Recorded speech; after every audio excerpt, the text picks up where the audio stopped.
Simon, ano-ano po yung mga limang pandama? Number 1 po ay? Pandama. Pandama po, ano pong ginagamit sa pandama? Kamay. Very good. Number 2 po ay?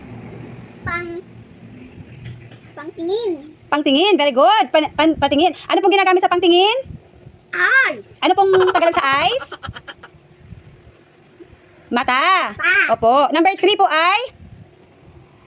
Ilong. Ilong. Ano pong ginagamit sa pang-ilong? Ano pong ginagamit ng ilong po ay? Pang-amoy. Very good. Number 4 po ay? Pang-amoy sa luto. Okay, very good. Number 4 po ay? Pangdila. Pandila. Ano pong Sa. panlasa? Ano pong ginagamit sa panlasa? Ano pong ginagamit sa panlasa? Dilo. Very good po. Ano pong Number 5 po ay? Nig. Pandinig. Ano pong ginagamit ng pandinig? Ano? Ano pong ginagamit ng pandinig? Nig. Opo, makinig. Ano pong ginagamit para makinig? Ilo. Tayo na.